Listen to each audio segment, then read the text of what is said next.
So in this video we will study what is transpose of a matrix, what are symmetric and skew symmetric matrices, and then हम इनसे related कुछ solve examples करेंगे। तो सबसे पहले transpose of a matrix क्या होता है। अगर आपके पास ए कोई एम क्रॉस एन ऑर्डर की मैट्रिक्स है तो जो उसका ट्रांसपोज होगा उसको आप कैसे कैसे डिनोट करोगे, ए डैश से, ठीक है। और जो इसका ऑर्डर होगा वो क्या हो जाएगा, एन क्रॉस एम, मतलब कि जो मैट्रिक्स का ऑर्डर था उसका रिवर्स हो जाएगा, ठीक है। जैसे अगर ए आपके पास कोई मैट्रिक्स है 2x3 ऑर्डर की, तो जो उसका ट्रांसपोज है उसको किससे नोट करोगे, ए डैश से, और जिसका ऑर्डर है वो क्या हो जाएगा 3x2। अब जो मैट्रिक्स में एलिमेंट्स हैं वो किस टाइप के आएंगे ट्रांसपोज में, जो इसमें क्या होगा, जो आपकी रोज़ और कॉलम्स है ना ए मैट्रिक्स की, वो क्या हो जाएंगी, आपकी इंटरचेंज हो जाएगी। मतलब कि जो फर्स्ट रो है वो आपका फर्स्ट कॉलम बन जाएगा, second row second column, third row third column, and so on. जैसे ए मैट्रिक्स है 5 6 7 4 3 5 2 4 3। तो अगर आप इसका ट्रांसपोज लोगे ए डैश, ये क्या हो जाएगा, जो इसकी फर्स्ट रो थी वो किस में कन्वर्ट हो जाएगी, फर्स्ट कॉलम में, तो ये क्या आ जाएगा 5 6 7। जो इसकी सेकंड रो थी वो किस में कन्वर्ट हो जाएगी, सेकंड कॉलम में। एंड देन जो थर्ड रो थी वो किस में कन्वर्ट हो जाएगा, आपका थर्ड कॉलम में, ठीक है।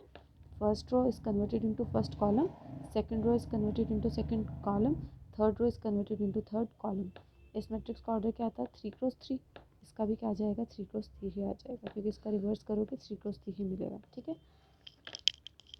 ये आपके पास अब कुछ प्रॉपर्टीज़ हैं। ये क्या, फर्स्ट प्रॉपर्टी क्या कहती है, अगर आप मैट्रिक्स का 2 बार ट्रांसपोज लेते हो तो आपको वापस से वही मैट्रिक्स मिल जाएगी। जैसे मैंने यहाँ पे ए का ये ट्रांसपोज लिया, ठीक है। अब मैं ए ट्रांसपोज का वापस से ट्रांसपोज लेती हूँ, तो क्या हो जाएगा, first row is converted into first column, second row will convert into second column, then third row will get convert into third column. देखो ये आपको वापस से ए मैट्रिक्स से मिल गई ना। तो इसीलिए अगर आप किसी मैट्रिक्स के ट्रांसपोज का ट्रांसपोज लोगे तो वो वापस से वही मैट्रिक्स आ जाएगी। सेकंड प्रॉपर्टी क्या कहती है, के ए इस पूरे का ट्रांसपोज इक्वल्स टू के ए ट्रांसपोज, मतलब स्केलर जस्ट मैट्रिक्स से बाहर निकाल लेना और मैट्रिक्स का ट्रांसपोज कर देना। थर्ड क्या है, ए प्लस बी ट्रांसपोज किसके इक्वल होता है, A transpose plus B transpose. पहले ए का ट्रांसपोज करो, बी का ट्रांसपोज करो और उसको ऐड कर दो। ए बी ट्रांसपोज क्या होता है, इसमें उल्टा हो जाता है, पहले बी का ट्रांसपोज आता है और फिर ए का ट्रांसपोज आता है, ठीक है। ये याद रखना, ए बी ट्रांसपोज को आप ए ट्रांसपोज बी ट्रांसपोज मत कर देना, इसमें रिवर्स होता है। ए बी का ट्रांसपोज क्या हो जाता है, बी ट्रांसपोज ए ट्रांसपोज। अब आती है आपके पास सिमेट्रिक और स्क्यू सिमेट्रिक मैट्रिसेस। किसी मैट्रिक्स ए को आप सिमेट्रिक कब बोलोगे, जब उसका जो ट्रांसपोज है वो क्या आ जाए, वो वापस से वही मैट्रिक्स आ जाए। If the transpose of the matrix is equal to the matrix itself, ठीक है।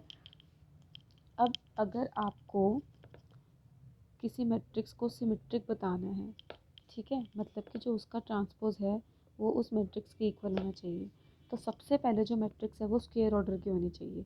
क्योंकि अगर आपकी स्क्वायर ऑर्डर की नहीं हुई, जैसे मैं 2x3 ऑर्डर की ले लूँ, तो जो इसका ट्रांसपोज है वो क्या हो जाएगा, 3x2 ऑर्डर का हो जाएगा।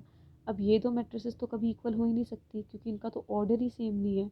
तो इक्वल होने के लिए सबसे पहले तो यही कंडीशन है ना, कि ऑर्डर सेम होना चाहिए, देन कॉरस्पॉन्डिंग एलिमेंट सेम होना चाहिए।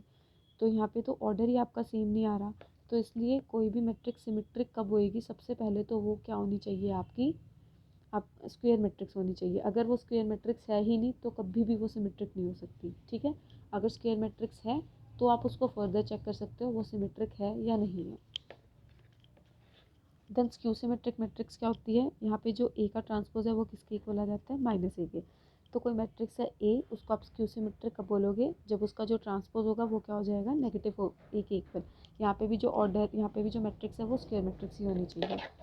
जैसे आप अब एग्जाम्पल देखो, आपको ये एक मैट्रिक्स दी हुई है स्क्यू सिमेट्रिक के लिए। अब एक एग्जाम्पल देख रहे हैं हम, 0 3 iota, iota -2, -3 iota, 0 4 minus iota, +2, -4 plus iota 0। ये आपके पास ए है।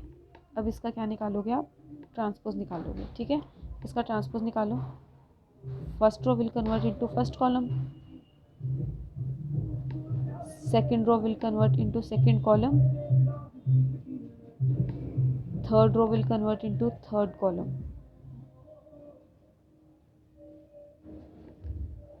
ठीक है। अब क्या करो, अब आप ए मैट्रिक्स का नेगेटिव लो। किसी भी मैट्रिक्स का नेगेटिव कैसे लेते हैं, हर एक एलिमेंट को नेगेटिव से मल्टीप्लाई कर देंगे, तो यहाँ पे 0 ही आ जाएगा। यहाँ पे क्या हो जाएगा 3 आयोटा, यहाँ पे क्या हो जाएगा आयोटा -2, साइन चेंज हो जाएगा। फिर यहाँ पे क्या हो जाएगा -3 iota, then 0, then 4 minus iota, then minus iota +2, then -4 plus iota 0। ठीक है, तो ये देखो ये आपका इसी के इक्वल आ गई। 0 3 iota, iota -2, 4 minus iota 0 -3 iota, ये भी। ठीक है, तो हमने देखा यहाँ पे जो ए ट्रांसपोज था वो किसके इक्वल था, -ए के इक्वल था। तो यहाँ से क्या पता लगता है जो आपकी ए मैट्रिक्स है वो क्या है, स्क्यू सिमेट्रिक है। ठीक है, तो अब हम नेक्स्ट देखते हैं। ये आपके पास कुछ थ्योरम्स हैं सिमेट्रिक और स्क्यू सिमेट्रिक मैट्रिसेस पे। ठीक है, तो देखो the sum of two symmetric matrices is symmetric, जो सम